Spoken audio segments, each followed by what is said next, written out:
Always Another Game podcast is back. Now, before I dig deep inside this athlete's mind to share the highs and lows of sport, but most importantly, what they've taken away from sport and utilize in the game away from the game, I just wanted to say thank you. Thank you for everybody that has tuned in and listened to any of the podcasts along the way. It means an awful lot to me. I've had some incredible feedback, and it allows me to continue the conversations with people like my guest today, who is a fellow UK athlete playing an American sport, which I've got a lot of time for. As people know, my background is ice hockey. We have with us a 2 times national American football champion. He's a founder of his own TV show. He's a photographer / videographer. We have with us Shaun Williams. Shaun, how's it going? Yeah, not too bad, buddy. How are you? Yes, very good, very good. I look forward to these podcasts. If I've had nothing much going on all day, I just look forward to having a chat with athletes. There's so much in common, and I'm learning a lot from you guys because I'm talking to a lot of people. I've only had 2 ice hockey guests so far, so everybody's been from completely unique sports, and I've had no American football players yet. Here we are, but taking the American football virginity. saying that though, like even the ice hockey players, like I'm sure you get a lot out of them because like you might know the sport, but you know the sport in your eyes, not their eyes. So it's this is what I like about just the British sporting community in general, is the case that in the more niche sports, everybody tends to know everybody, and that way you can just get a diverse friendship group going, and you end up you end up on podcasts for the first time ever. Yeah, and it is that there is such a unique community to smaller and niche sports. As you said, people know each other, and it pays off. It pays off when you need help. Your community is the first people to jump to support you. Or a lot of my clients have been from ice hockey, supporters and players. There is that lovely community, and we'll dig into that and find out a little bit more about yours. But let's get it rolling with the most important question of the whole episode. Who is Shaun Williams? You know when you go to a job interview and there's one question you always hate answering? It's always that, tell me about yourself. Yeah. Who is Shaun Williams? Shaun Williams, I'd probably class as one of the most extroverted people that you're probably going to meet in your day-to-day life. I just like talking to anyone and everyone. And you can blame my dad for that one. He can talk himself out to sleep. But no, it's not a bad trait to have. And yeah, I'm just your average British kid that grew up playing sport, played everything from cricket, rugby, basketball, football, now American football. And I've just sort of gone through the process, school, college, uni, did it all, and then got thrown into the real world as an adult just after COVID, which wasn't the best time to be getting thrown out there, really. So I see myself as someone that's adaptable and just able to go with the flow. And I also just have the mindset that if something doesn't work, move on to the next thing. So hence why I played so many sports. Hence why, as you said in the introduction, run 3 different things at once, just trialing it, see if it works. If it doesn't, move on to the next thing. But yeah, that's pretty much the best way I can sum myself up, I think.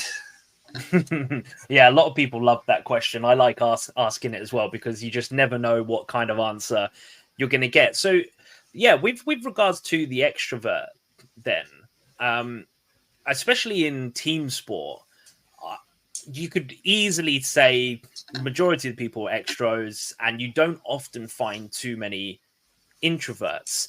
So how do you feel that's kind of benefited you in that team environment? Did that make your life a little bit easier? So I think, in a little bit of context, is I'm an only child. So growing up, it was either be incredibly extroverted or be incredibly introverted. Like, I don't know many only children that aren't one or the other. And so I started playing young team sports from a very young age, obviously. But I started playing team sports from a very young age, and so I think being extroverted and being able to communicate with people and talk to people and not have that fear of judgment, it's probably not the right word for it, but that awkwardness. I think playing team sports, it's an incredible trait to have, because if you're not able to communicate with your teammates, something somewhere is going to go wrong at some point. Might not be in this game, might not be in the next game, might not be in a week, but at some point, if there's that breakdown of communication and somebody is that introverted to the point where they're not comfortable speaking about somebody doing something wrong, somebody not pulling the weight, them not pulling the weight, whatever it is, it's at the detriment to the team. And so being extroverted, it's taught me that, and I think not only myself, but people that I've spoken to on my team, and you can go back and look at the Manchester Science team I'm currently a part of. We are one of, if not the loudest team in the country, because we are just full of people that like making noise. We like the sound of our own voices. As bad as that sounds, but it's true. We just like making noise. We like talking to people. But also being extroverted, I think, is a strong suit, because in a team environment, you're not going to get along with everyone, and you're not going to necessarily like all your teammates or like your coach or something. But having that extroverted mentality and having that extroverted trait, it allows you to sort of push past that and work around your issues. You can get to a point where you're like, yeah, we don't like each other necessarily, but because we're a part of this team and the team's goal is the greater good in this regard, let's figure it out. And that's what I think in a team environment, especially, being extroverted helps with. Yeah, and anybody that's come across American football, they're very known for their whooping and hollering. But I know what you mean. I've been in teams that are louder. There's a lot of. Yeah. I played with one guy that used to bark every time he would come out to the ice for the game. He would just bark, and you're like, okay, yeah, all right. It's a bit strange, but I'm ready to go now. There's some noise, and I feel that being an extrovert potentially comes with a bit more confidence and does suit a team environment maybe more than an introvert who may be suited then to more of an individual sport. But it's interesting we say, because I've spoken to a number of different varieties, and even an individual sport is still a team sport. You still have coaches, you still have potentially trainers, even your partners. There is still the need to communicate. It's such a important word. And without that, you don't really have too much. I feel like communication should be taught in school. Oh, without a shadow of a doubt. And I just, I say read. I listened to a fantastic book recently. I'm a very lazy reader. Listened to a fantastic book, and it's to do with communication. I'm just trying to find the name of it for you now. Yeah, there's a number of good communication books. Super Communicators. And it basically goes into the fact that a lot of people nowadays don't know how to communicate and connect with people. And I think that the biggest takeaway that I got from it was, and somebody reiterated it, I think it was on Alex Moses' LinkedIn account earlier today, actually, where I saw it. On his big life lessons he wished he'd known before 30. And it was a case of act like you're dumber than the people you're in the room with. Because rather than trying to make people believe and understand that you might be the smartest person in the room, if you act dumber than them, you're going to ask questions, you're going to find out a lot more about them, what their goals are, and that way you're able to build a connection with someone. So that was my biggest takeaway from that book, in which again, I also saw a reiteration of today. So yeah, I think communication should definitely be taught better, if not starting to actually get taught in school, for I believe from the youngest age you possibly can. Like, And in sport too, yeah, to be, players to get given a voice. It's difficult to say. I don't remember too far back, but it was very much the coach spoke and you listened and you just did what you were told. yeah, Whereas actually we should really be given a bit more of a voice, not in the terms of like to bring down authority, but to have a say, to have a part to play, to bring a more of a team environment together. yeah, absolutely. And I think that's what I like about American football. I think is the fact that because it's a sport where every person on the pitch and every person on the team has to work in a way, whether that's coaches, whether it's staff, whether it's players, they have to work as a team to inevitably win, to get to that final goal.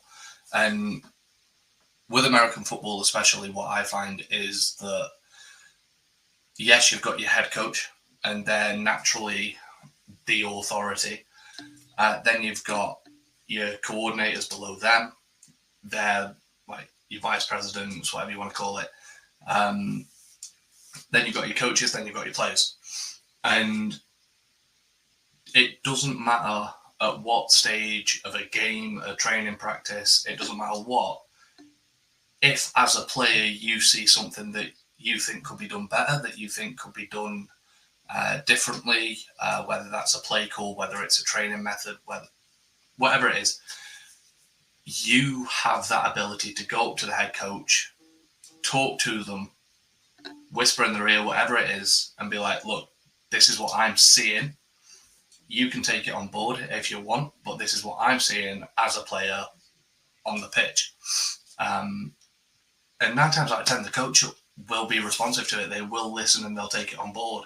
And they might not agree, but they are willing to give you that time of day. Whereas comparatively, if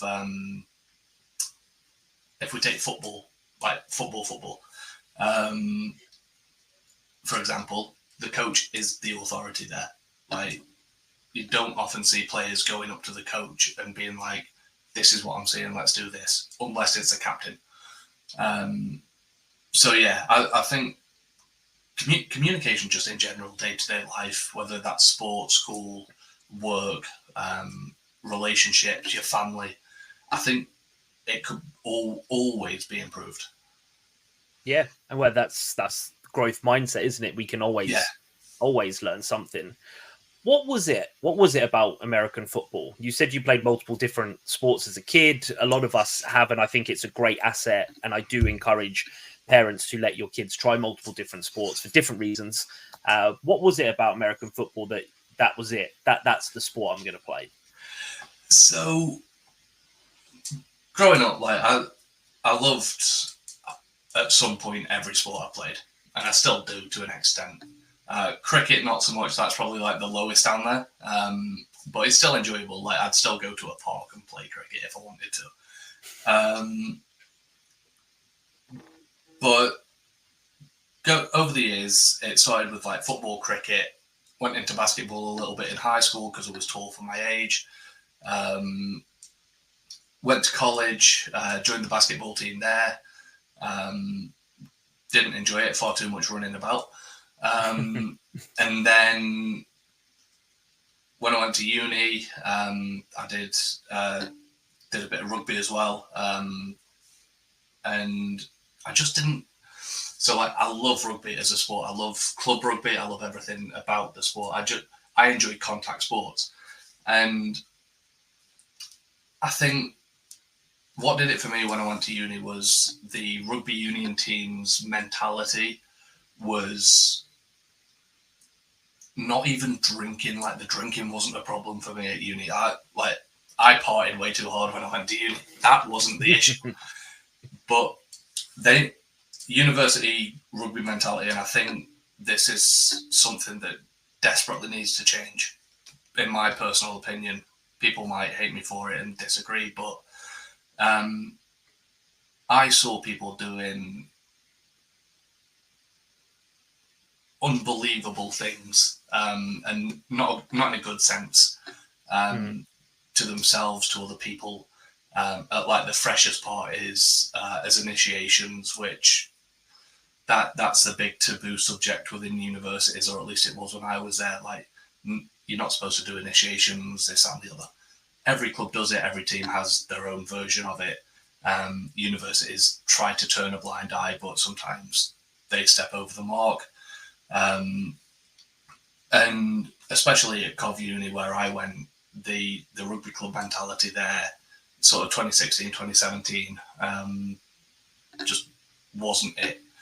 And so at Freshers' Fairs, because I had a bit of size and everything, the American football team were constantly like, oh, come and try something new, come and try something new. And they were just a good crack as well. So my first year of uni, I moved away from rugby union and I did rugby league, which the sort of culture, so to speak, in the rugby league team, different again. It's still about the drinking, but it's about sort of having fun with it. But I just didn't enjoy league as much. And so I thought, you know what, second year, let's try it. Let's try American football, something completely new. And honestly, I've just never looked back since. It's been best part of 6 years now, I think. And the culture, for one, when I joined, it was a winning culture. They weren't about, they still went out and partied, still went out and drank and everything, but it was a lot more community based rather than let's go out and get blackout drunk. So for an example, we play on a Sunday, and after a game, what we'd do is we'd go to the bar that sponsors us for burger chips in the NFL, and it was wonderful. 25p wings, £2.50 burger and chips. And if you wanted to drink, you could drink. If you didn't want to drink, you weren't shamed for it, which I think that's a very British university sporting culture thing, is the amount of emphasis that's put on drinking. And it's probably the same elsewhere as well, but I only know it from over here. And the American football team wasn't like that. It was about bringing the team together in one place where you could chat, you could laugh, take the mick out of each other. Don't know if I'm allowed to swear, and just enjoy it. And so that endeared me to the sport. And then my first year playing, we went on to win the league, got promoted. Second year I started playing, we won the league, got promoted. Third year, well, my final year, it was technically my fourth year, partied a little too hard in second year.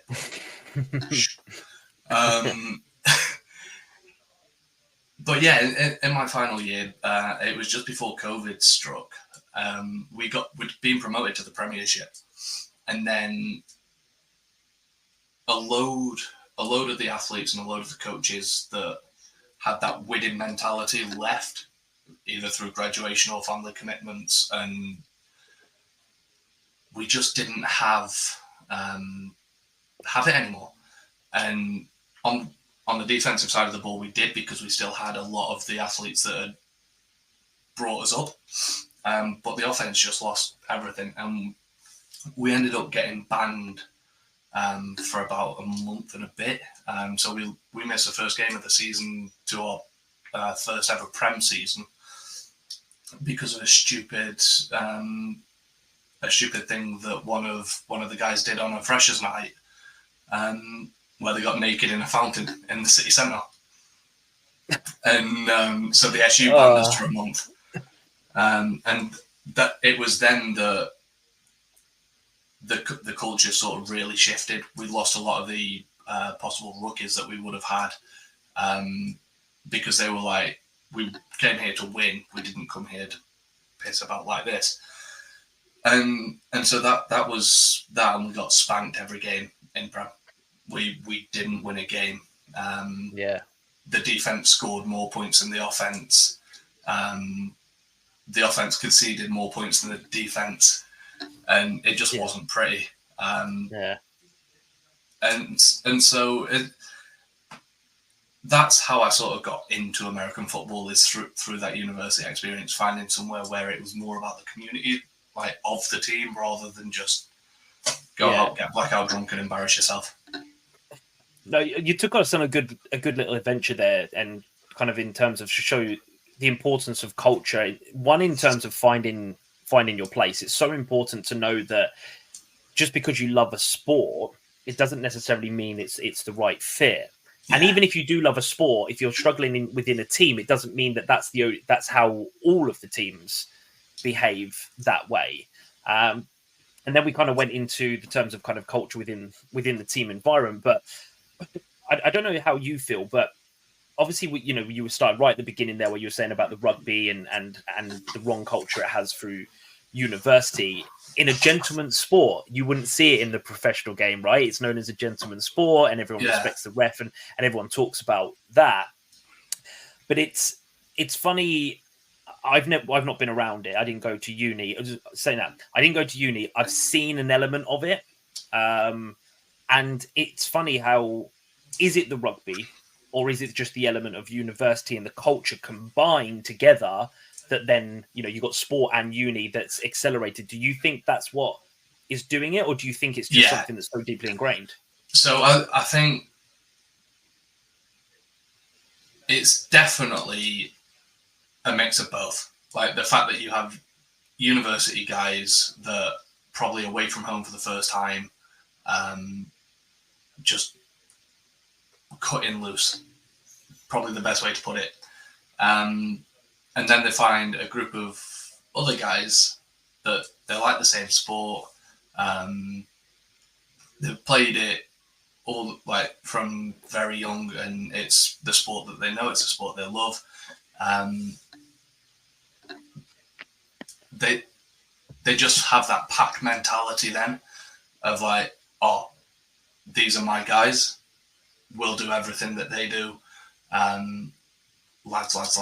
That's probably the best sort of way of describing the mentality of it. And it's definitely, in my opinion, because they're playing at university.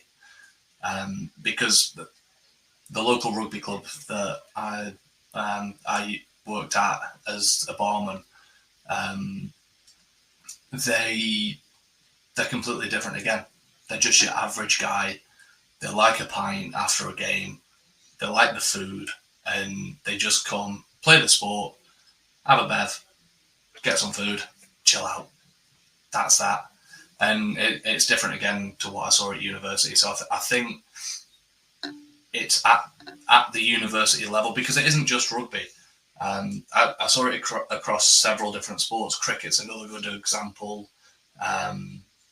Water sports, they tend to be quite sort of a rowdy bunch, at least in my experience. And to me, that tells me that it's a university problem, not a sport problem. Do you like? I know in North America and America, it's a stepping stone, isn't it? It's high school, college, university, pro. Yeah.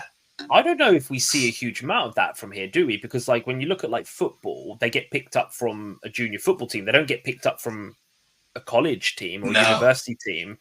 So do you feel the people that are playing are partaking because they're at uni, or do they have aspirations to go higher but fall into it? Where do you put kind of that uni sport on the ladder to? Well, is it a step towards being professional, or is it just because you're at uni? If we're focusing on rugby, it depends on the uni. There are certain universities that clubs will be watching closely, like Durham, Exeter, those types of unis, because they're known for producing quality rugby players, because they pump money into their programs. Like if you go to Durham on a rugby scholarship, you won't be out drinking and partying probably. But somewhere like Coventry, like Staffs Uni or Manchester Met, somewhere like that, 9 times out of 10, they're not going pro. The most they're going to get is maybe a high level club that they live near, and they won't make it pro. It's the same with most sports. If you're at university and you just get into playing football, like soccer, then you likely don't stand a chance of ever seeing a professional field, unless you're like that freak of nature that's just good at everything that they pick up. But I think once you get to university,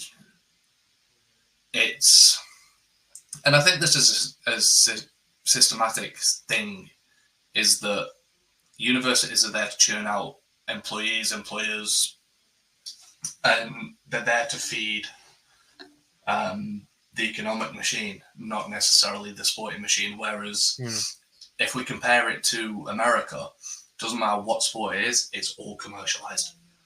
America does one thing well, and it's capitalism, and everything is capitalism. Whether that's your Texas high school football team, your ladies softball team in college, it doesn't matter. That school is making money off of that sport. And we don't have that here. Like, there's probably 2 schools that I can think of that prioritize making money primarily from their sport. But yeah, it's a completely different culture thing in regards to, because in America you still get your fair share of idiots that are in college that still end up going pro. You see plenty of it. There was a wide receiver for the Kansas City Chiefs got arrested recently for speeding and crashing into another car. And that's somebody that's grown up in and around that kind of environment where people do that regularly, and they've gone through the commercialized system, and they've just not had that support in place to explain why what they're doing is stupid and idiotic. And like, I know it's not nice to criticize people, but when you see stuff like that, it's eye-opening. It's a reminder that it doesn't matter whether you go through the system and go pro, or whether you are picked up from 8 years old into an academy and then go on to do it that way.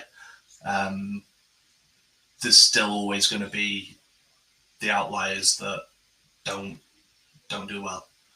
But that's where you said there, when the other side of the culture that you were talking about, which was the team environment, and you mentioned about when you hit the Prem, players left and the culture changed.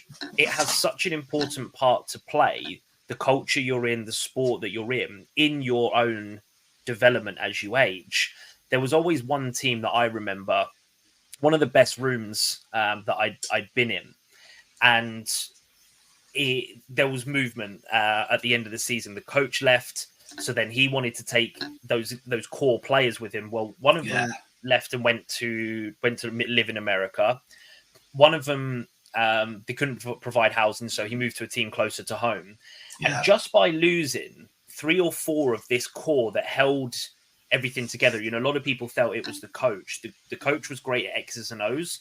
The players held the core. As soon as that core went, it never recovered. They tried to merge almost like 2 teams together. It didn't. I still watch now, and it's still, it's not. It won't ever be like it was. And that's such an important part of sport is that culture. So, how do you feel finding your sport shaped you over the past 6 years? Do you feel what changes did you notice? The biggest one for me was becoming a team player. So growing up, Again, going back to football, I was always a goalkeeper, so I was sort of on my own within the team. And then when I got to American football, and obviously being an only child as well, you're not always in an environment where you have to share, where you have to be open and be open to other people helping you and you helping other people. And like I was never raised selfish or spoiled. I definitely had a good upbringing, but still from that, and it's only retrospectively that I've realised it, is I used to be terrible. Like I wouldn't share food, wouldn't share anything like that, and with like friends or people at school, never do it. And it wasn't until I found American football that I started getting good at it. Because again, I was lucky with the team that I walked into, because it was all about that open, honest discussion that allowed you to deal with being uncomfortable, with being in environments that you're not used to, that you're not surrounded by on the day to day, and it really helped me to sort of open up and learn new things. I made friends from it that I would, where I live, and where I'm from and the place I'm from. Like there's certain people that I would never be friends with if it wasn't for the sport, because I'd just never have the opportunity to meet them and be open with them and talk to them. And I think that is fundamentally the biggest thing that I like about American football, that and the fact that you can meet so many different people that have so many different stories. And it fascinates me. Like I'm a storyteller at heart. I enjoy being behind the camera, and that side of it. So it's an environment full of stories.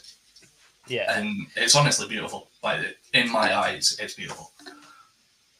But it hasn't been all bunnies and rainbows, though, has it? Because something happened last season that gave you a bit of a wake up call, which is kind of a big reason in a way that why we're talking today. What happened last season, and what did it teach you? So I'll take you back to 2022.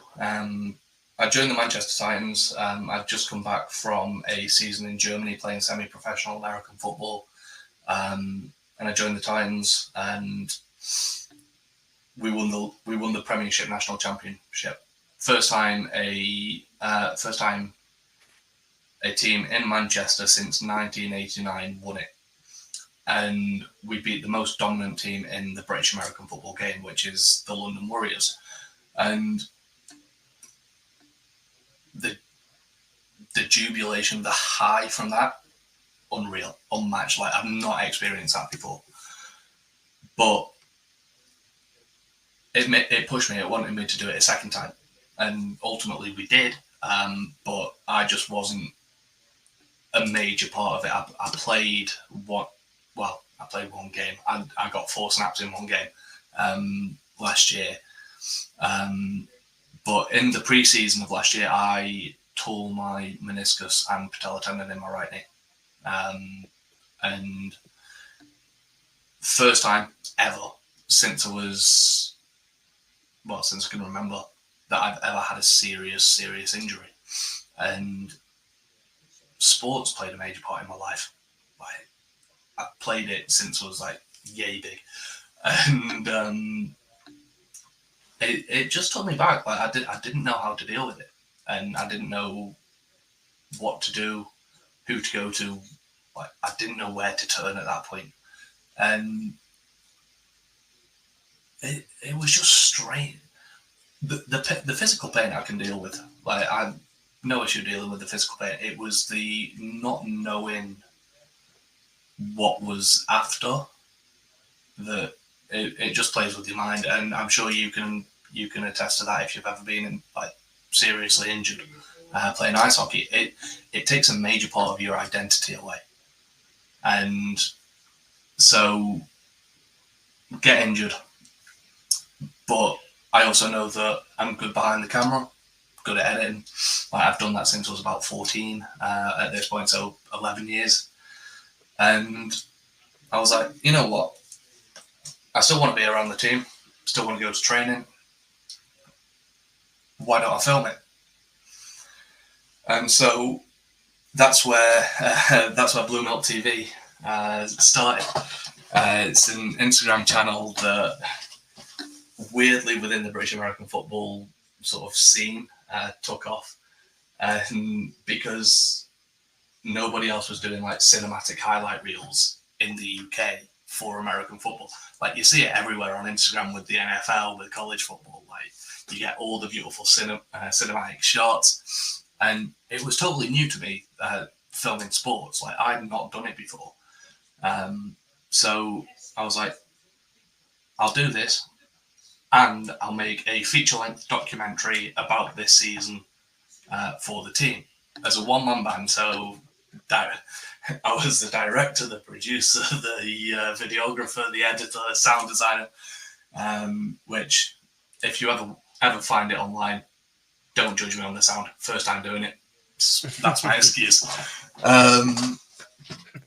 But no, so getting injured was kind of a blessing in disguise, because it really sort of highlighted what I wanted to do, and the sort of avenue I wanted to go down, because, again, reiterating what I said previously, I'm a storyteller. I like telling stories, and sport is also a major part of my life, always has been, and if I'm honest, always probably will be. And so it sort of cleared my head, because I was 25, living at home with the parents, still do, but I had no idea what I wanted to do, which direction I wanted to go. Did I want to do wedding photos? Did I want to do commercial shoots? Did I want to do podcasting and video production for CEOs, founders, and the like? Did I want to do personal branding? Did I want to do this, that? And I was just plucking at different things, like, all over. And then last year happened, and I was like, sports, stories, that's me. And I'm not going to say it was a blessing in disguise. It wasn't. It was bloody horrible. I do not recommend getting any injury at all. Don't go out there and try and figure out what business direction you want to go in by screwing your knee over. But it definitely helped give me direction, and more importantly, give me a purpose. I think sometimes when you're put into it, you're backed into a corner. You know, it gives you that wake up call, and it forces you or guides you into making a decision. I call it accidental intent. I've used it quite a few times on this podcast. Is you have no idea. You know, before the knee injury, you may have not had any idea that you'd be doing what you're doing now. But there was intent behind it, because you were good at editing and you like sport, and all of that follows a pattern and often falls in line. And what I loved about it is you had this injury, you took on the kind of the videography and blending the two passions together. But that isn't even where you stopped with this whole sporting link. You've found ways to try and to help yourself, to give you something away from the sport, but you're also doing stuff to help others. Yeah. So back in, I think the back end of 2021 was when I first got the message. I got contacted, and I'd just come back from Germany for playing semi-pro, and I was piss poor. Like, I was like, playing semi-pro, fantastic experience. I would do it again, but I'd do it again in a way where I was still earning more money from a job, as well as going out there. So I was working night shifts in a warehouse for AO, And I get this message from a company called One-on-One Kicking UK, which is a kicking and punting specialist training company based here in the UK. The head coach is based in London, and started chatting. They'd seen some tape of me punting for Cov Uni, punting for the team out in Germany, and they were like, "We have a guy. He could potentially get you a scholarship offer to play college football in America." So I was like, "This seems like one of those too good to be true moments." And ultimately, it kind of was, but not in the way that I thought it was going to be. So I decided, you know what, let's take a shot, let's do it. I've got the time to practice, I've got the time to get coached by him, and is a very dear friend of mine now.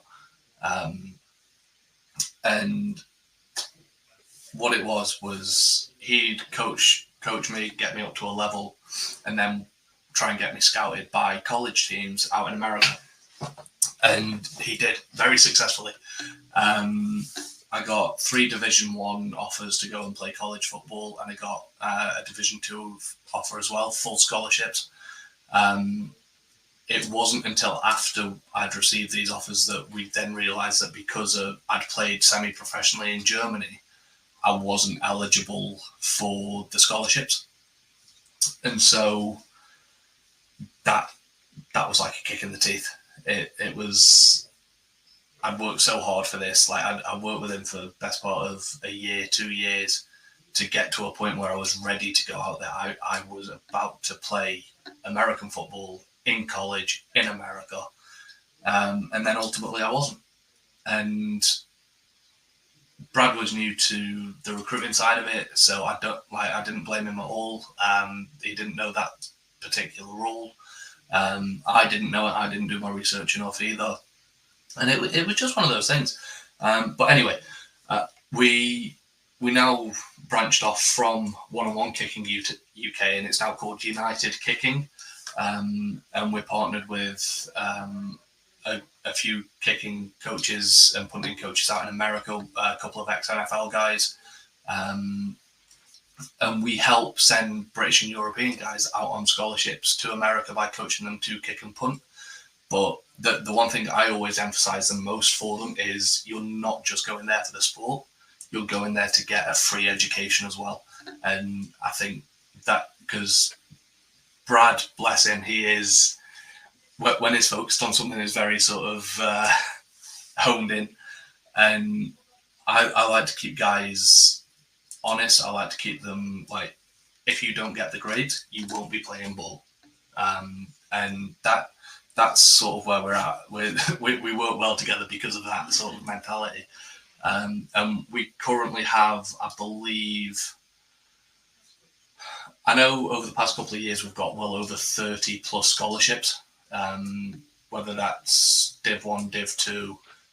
We've got a couple of guys that went out to play junior college American football as well. They don't do scholarships, but we got them noticed. We got them in contact with the coaches, and they were willing to go out there and pay for it. So like we don't sugarcoat it either. Not everyone's going to make it. Not everyone's going to be good enough to make it.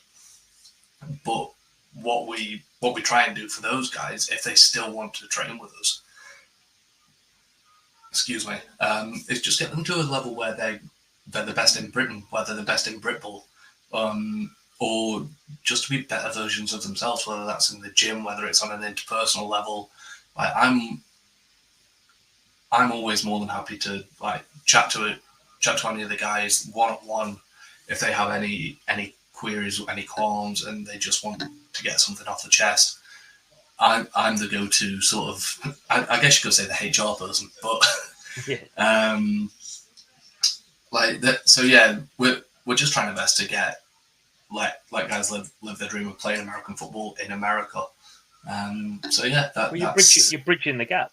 Yeah, bridging the gap. You know, for anybody that has played a sport outside of the UK, which is more popular, it isn't easy to go and do. For ice hockey, there's not a huge amount of Brits that go and play in Canada and America because costs and Yeah. difficulties. Like you said, there are restrictions in what we call import players. We have restrictions over here in ice hockey for our import players as well. So it is really difficult. So you're doing something which is, it just gives somebody some hope. And it's and what I find most of all with anybody that's doing stuff like this is from learned experiences. You've been through it.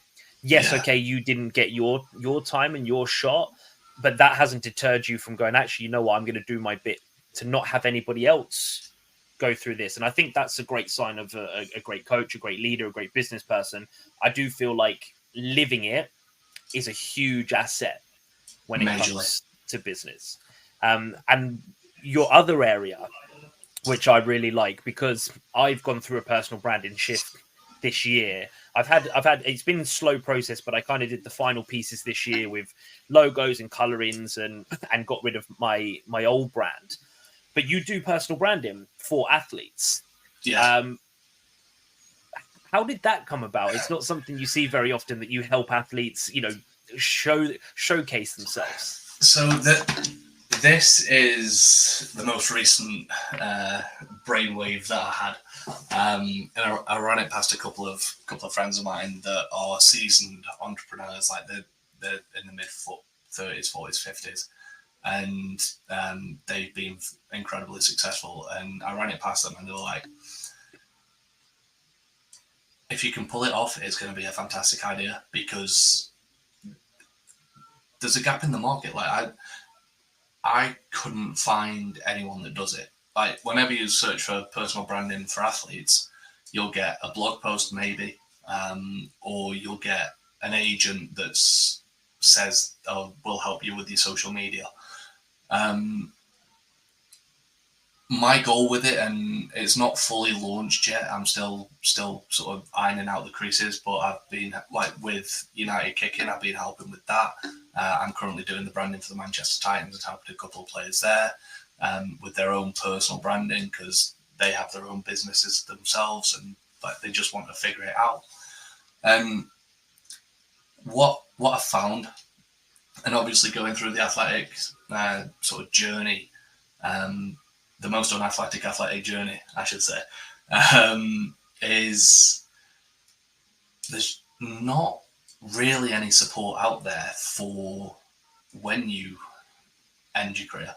Like, and this was another sort of thing. It's been on my mind since I got injured, is the lack of actual support. Well, yeah, you've got your friends and family that are going to be there for you. That's a given. But on a professional level, what do you have after sport? There's only a handful of them that will go into broadcasting. Yeah, stay around the sport. Another handful will get into coaching. But for the vast majority of athletes, they're retiring when most people are reaching the peaks of their careers. And they have to think about retirement at a much younger age than the rest of the populace, really. And because so much time, effort, energy has been injected into them playing sport by not only themselves, but everyone around them, a lot of them don't know what comes next. And the problem I'm trying to solve with this is, I want to set an athlete up not only in the now, but for after that retirement, after that career-ending injury, after you get too old and you lose a step, whatever it is, because there's a sharp decline in mental health once an athlete retires. And I think a lot of that could be alleviated if they find a purpose outside of sport. The purpose word. It's such a big word, because that sporting area has been a purpose. I don't know, you played sport from a young age. I started when I was 5. That was my whole life for 25 odd years. And I started to blend in my personal training with sport, and I had somewhere to go afterwards. I didn't actually find my purpose until lockdown with the coaching. I liked the PT, but it was a bit of a burden and it was stressful. And to find that purpose, and you can gain so much from creating a personal brand, even if you don't know what you want to do. Yeah. Being yourself and putting yourself out there, opportunities start to come to you. Yeah, and the worst part is, like, I'm terrible for it. Like, I am terrible with my own stuff. I hate posting on Always the socials. way. Always the way. But yeah, and there's a book called Man's Search for Meaning. It was written in the 30s, I think. It's by a Holocaust survivor. I can't remember his name off the top of my head, but it's a beautifully written book, and it goes into detail about how when you can take away someone's physical health, you can take away someone's sight, someone's hearing, you can give them all these debilitating, life-changing things. But if there's that greater purpose at the end, it's not going to stop them. And I think building a personal brand, and especially as an athlete, it'll help you get more endorsements in your current play, like whilst you're playing. It'll potentially bring you bigger contracts because you're more marketable. You have a more loyal fan base.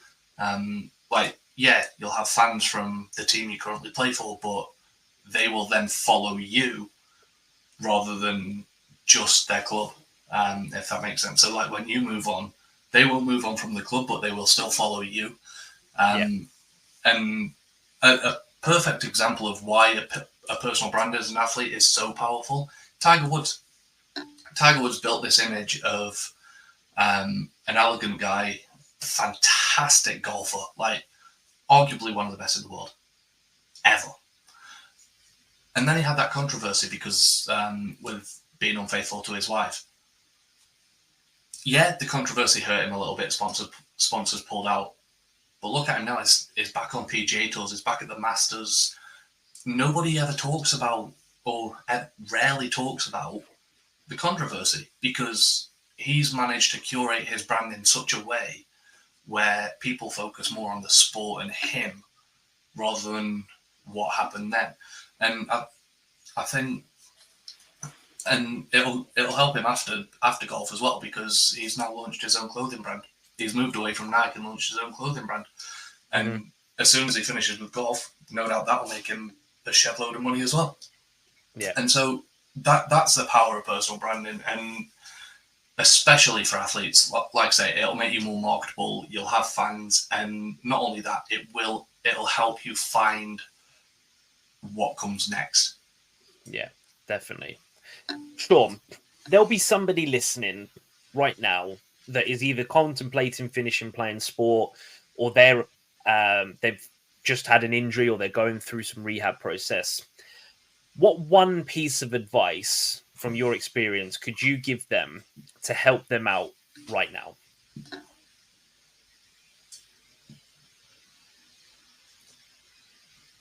I hate to do this. It's so cliched. But just do it. Like, I hate it. But if you have an idea and you have, let's say, you're a rugby player, because rugby is a prime sport where even in the pros, you are not set for life afterwards unless you are a superstar.